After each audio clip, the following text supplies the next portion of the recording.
Good morning and welcome to today's morning writing. I'm your live stream writing accountability partner, Rose Music.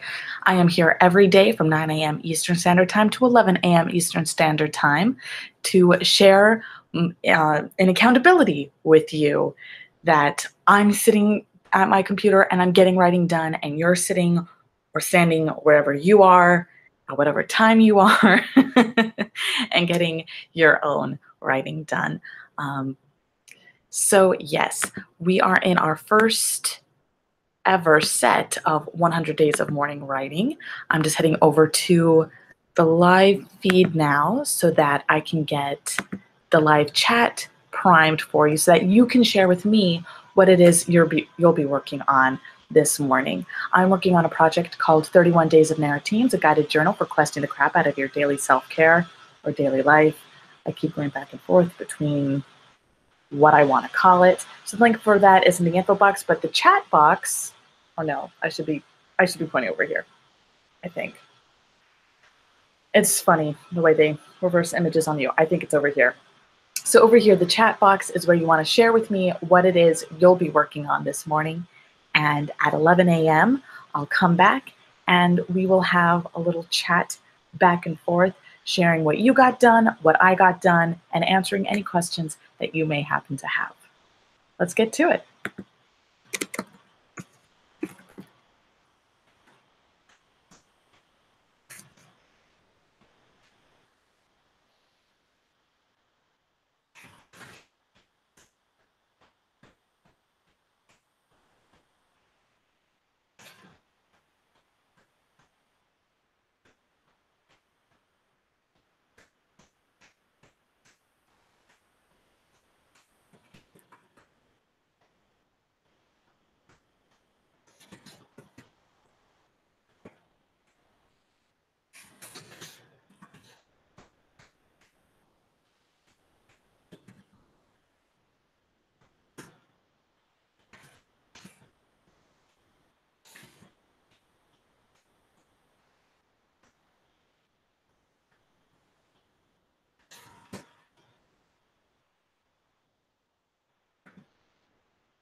Okay, it's about 11 a.m.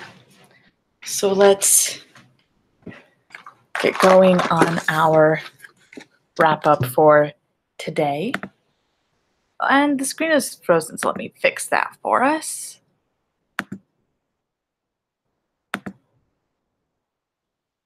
There we go. All right, so hello again. It is now 11 a.m., which means it's time for our daily wrap up. And then we'll be able to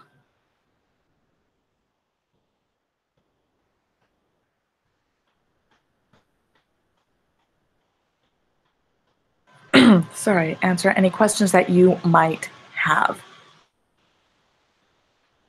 Whoa. That's what I get for trying to talk and write at the same time. The singing and writing I can do. Okay. So, wrapping up, today I sent out the reader update for the first two narratemes of the donor sequence on 31 Days of Narratemes, a guided journal for questioning the crap out of your daily life. The donor sequence is about when the hero is part of the journey when the hero is going to do the bulk of their learning.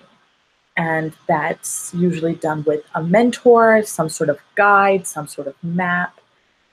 Usually part of the learning is trying to acquire some tool that will help you go along on your quest. Donors come in many shapes and forms. They can be fairy godmothers, talking animals. In real life, they can be mentors, friends, yourself. Even your own home can be a kind of a donor. It's full of resources, and if you can just learn how to access the resources within your own home, you can get all sorts of questing done. So, which is something that I focused on in terms of healing my own hoarding using the Narratemes setup. And so that was what I was working on, getting the reader update out. And then, of course, I buffered some Narratemes on the social media that I'm not as proactively engaged with, wrote my daily blog for Medium, because now that I'm all caught up on the blogging that I want to do for Medium, anything I do is just standard daily blogging, and made a few more contributor requests through Smedian. And then I I left it over there, just a second. I then printed out my current blueprint for the project Sally Forth, the paranormal young adult drama, not the young adult paranormal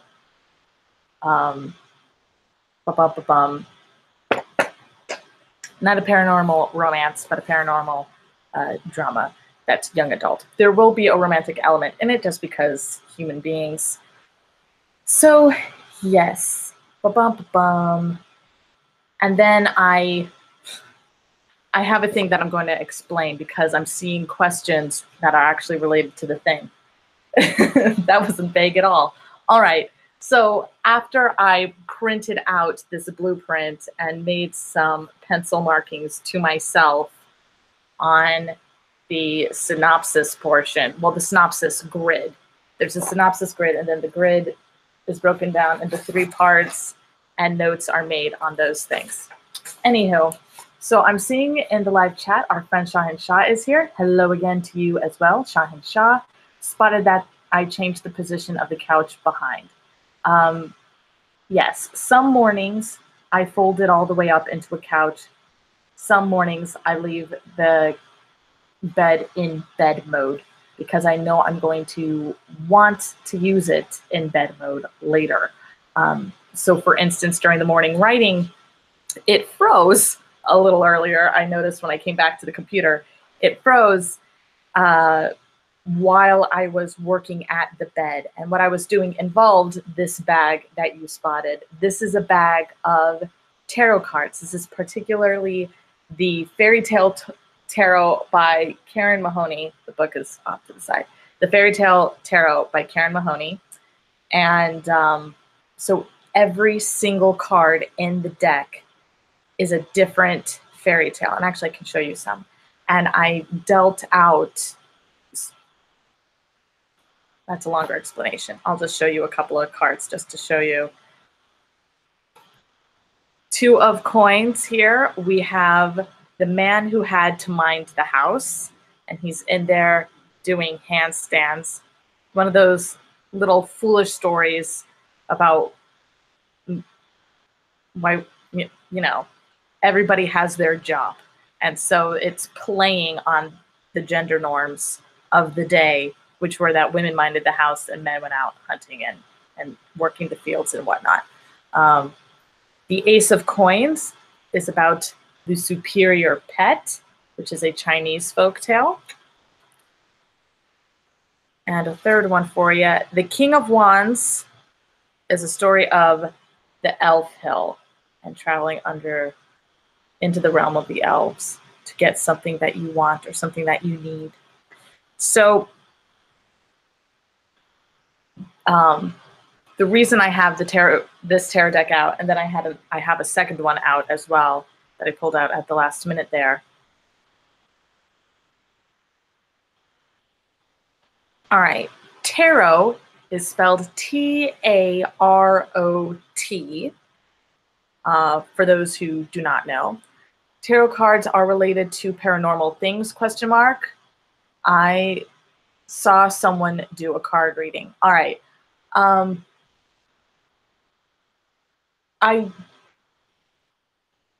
Okay, so all right, I'm going to take a minute to explain the ways I use tarot cards. So I have several decks of, I have like 5 decks of cards. The Fairy Tale Tarot, the Fairy Tarot, Tarot of the Saints, the Druidcraft Tarot, and an artist's deck. I should pull out the artist deck because I never use that. I just like the pictures. Just why you buy a tarot deck is you like the pictures. The art calls to you. Anywho, so tarot decks. So first of all, a brief history of tarot decks is that these are the predecessors to the playing cards of today. It used to be that, you know, they invented playing cards and there were 4 suits with 14 cards to each suit, plus, you know, where you have the cards ace to 10 and then the four pip cards, which are now 4 royals, Jack, Queen, King, in a modern playing deck. And then there was a 5th suit, which was the trumps suit. And there were 22 cards to that suit, one of which was unnumbered, and that was the Fool. And then cards 1 to 21, each one more powerful, or in terms of points, being able to trump all the other cards in the deck. And so they were originally playing cards. And then because the trump cards and the pip cards all had pictures on them, over time, the various pictures on the cards became more and more elaborate and artisanal and beautiful. And so people started associating meanings with the cards and doing a thing called cartomancy, which is where you would take a deck of playing cards and you would deal out the cards and associate meanings with those cards based on the images. And people started to sort of standardize what the meanings were based on the numbers of the cards, based on where it sat in the pips, where it sat in among the trumps. And then people started romanticizing the history of these cards and saying, and so as cartomancy started happening, you also saw that people simplified the deck of playing cards. They got rid of the trump suit and they subtracted one pip card from each of the remaining suits so that you had 13 of each suit remaining. And people still wanted the larger deck of 78 cards as opposed to the easier to shuffle and smaller deck of 52 cards. And so, you know, you have cartomancy spread up with both the sets of decks. Cartomancy being usually in reference to playing cards, since the deck had been simplified. And now that you had, you know, the old playing deck still remaining, still having its beautiful artwork to it, and both sets really having their own artistic stylings, because it was only being used for cartomancy at that point for storied interpretation, they gave the older set of cards this new name for its own particular cartomancy, and that was Tarocchi, which is basically from what I can tell, that was what the Italian word for cartomancy, which, so it got shortened to tarot and stayed with the older deck. And cartomancy is still used with standard playing cards, but not as much,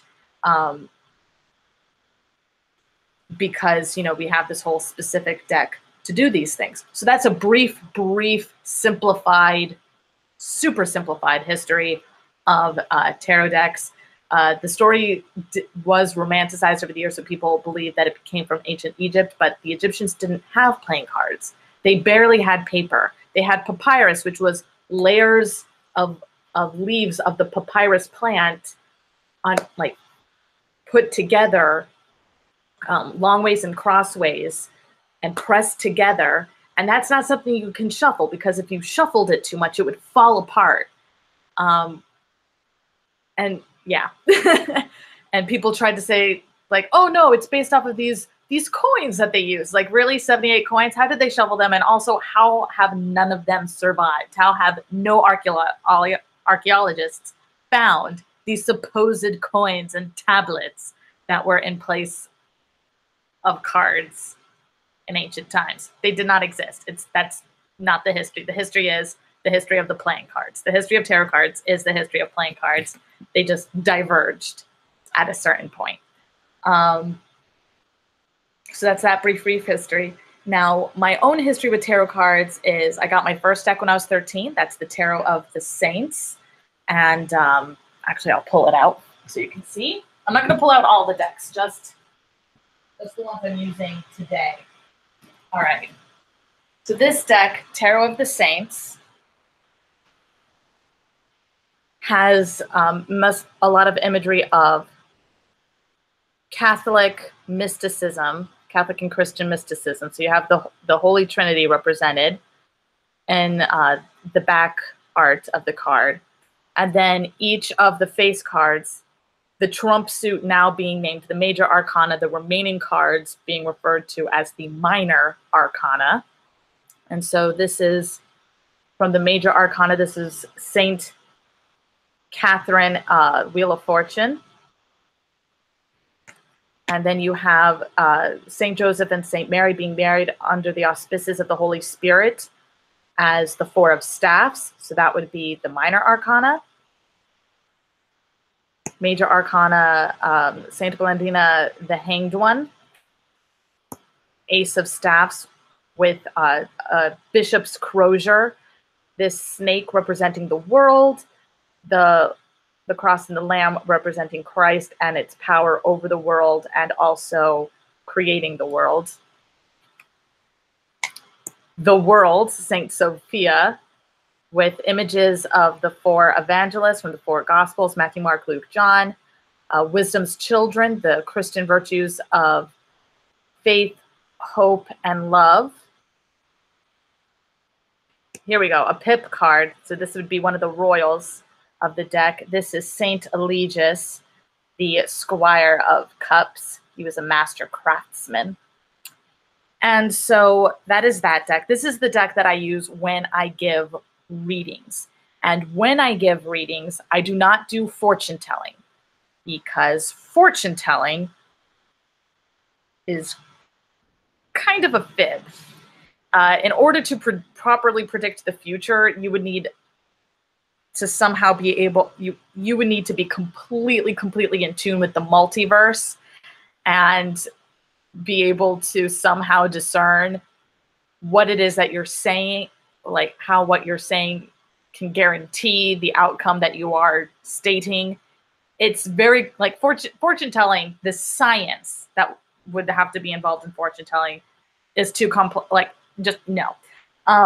Fortune telling, I do not ascribe to that. I believe it could be possible. I am open to that possibility. I do not do it. I do not feel confident that is at all what's happening. I ascribe more to the definition of divination. Many people do use the cards for fortune telling. That is correct, Shaw. I do not. I use it for divination, which is different from fortune telling. I use this deck for divination. Divination is the process of communication with the divine.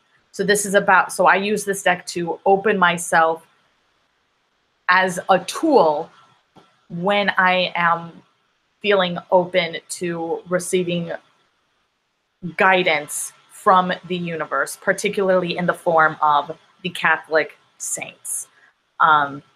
I do not know with certainty whether or not the universe is speaking to me or through me at all when I use these cards to give myself readings or give my family and friends readings.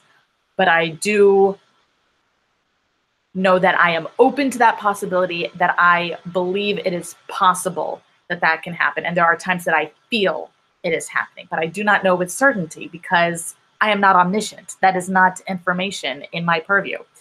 So I use this deck for divination. My other decks, I do not use for divination. I use them for something else. I use them for storytelling purposes. So I showed you a couple of cards from the Fairy Tale Tarot. And I also use this second deck over here. And actually, I have it all spread out. Yeah, it's fine. I can grab it. Okay. So I'll grab just this handful of Major Arcana and staffs. Okay. So this is the Fairy Tarot. And so here are some cards from the Major Arcana. Beautiful, artistic hip cards. That's why people buy the decks usually, is because they are drawn to the art. You have to want to shuffle these cards and spend time with them and enjoy using them. And these are some of the pip cards. Well, no, this is the Minor Arcana. The pip cards would be like the King and the Queen. So this deck, these two decks in particular, I have been using for storytelling because these two decks in particular tell stories. So I use these mostly. I have other decks that I pull out when I want more imagery, more ideas. And so what I do is I deal a tarot reading using these cards, using the Fairy Tarot. I use these, well, when I originally dealt the cards for Sally Forth, I was using whatchamacallit, I was using the Tarot of the Saints deck. And then as I was using that deck more and more to give readings to other people, I migrated toward just using the rest of my decks for storytelling and that one just for divination. So what I did was I dealt cards, and I might have to do a separate video for this, just so I can show you all what happened. But maybe I can do a little thing here with the laptop and the chair and give you a sneaky peek. Unplug the printer. All right. That is a terrible view. Okay. I'm going to try just lifting the computer then. Okay. So there we go. That is the storyline for Sally Forth. And there are no spoilers there because you don't know how any of the characters play into any of these cards. But the way the fairy deck is designed, each suit, the numerical cards lined up tell a story. And then the fairy tale tarot, each individual card, the artwork is inspired by a different fairy tale from around the world. So those are the two decks that I primarily use for outlining the stories, because I'll deal the cards and I'll look at the way they fit together and tell a story, which is what anyone who's doing a tarot reading is doing, is that they're looking at how the cards all piece together to tell a story. And then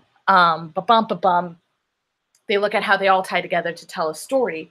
But with these two decks, because the cards of one deck are organized to tell a story through each of the four suits, that then brings specific story elements from that deck into the story writing that I'm doing. And then the same thing happens with the fairy tale tarot, because each card brings a whole story full of story elements that I can pull from.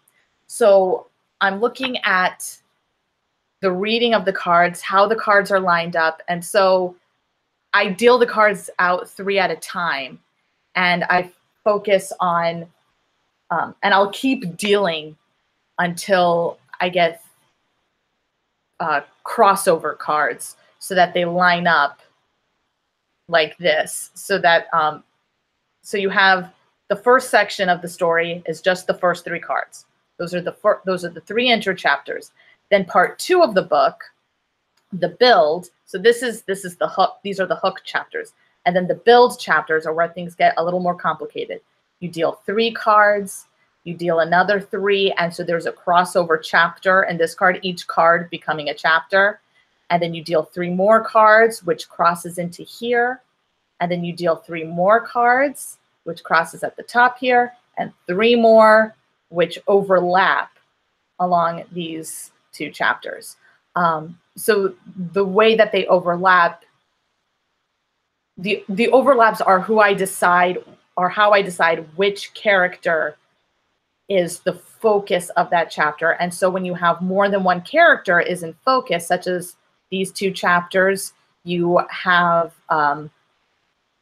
Janie's sister and Janie's crush. So the dark blue is Janie's sister and the purple is Janie's crush. And the dark green is, oh, well, it's, okay. So maybe there is a spoiler here. It's not a major, it's a major. It's okay. It is what it is. All right. So, whoops. So you have these crossover chapters, but because there are multiple scenes, then I can split the chapter in half and have half of the chapter focused on one character and the other half of the chapter focused on somebody else. And so that happens down here as well. The way I choose the order of the chapters is by starting on this top corner and then moving down 1 and diagonally upwards. So in this section, the first chapter is going to be here based on the card, the Empress.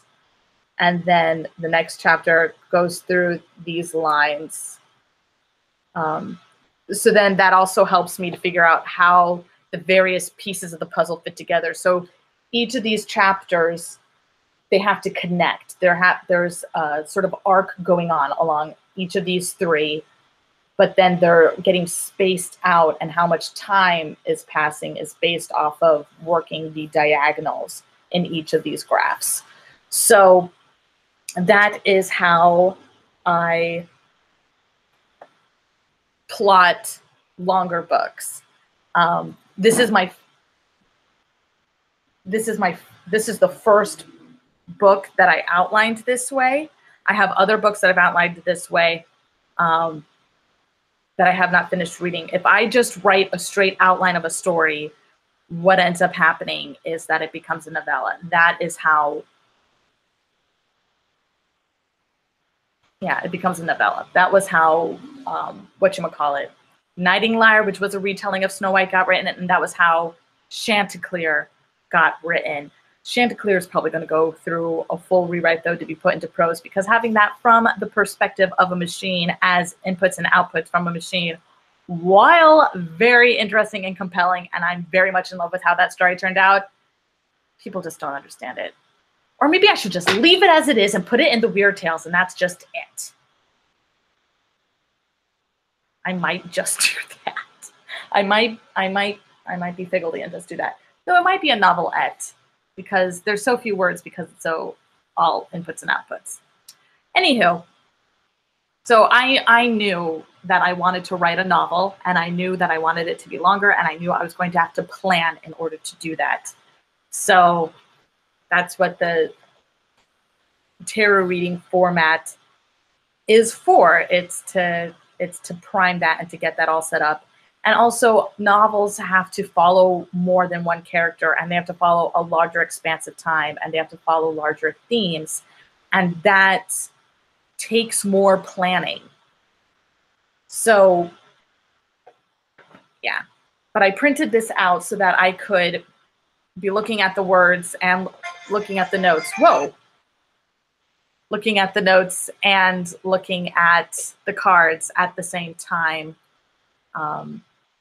And there's another deck that I've never used in my storytelling that I might pull out.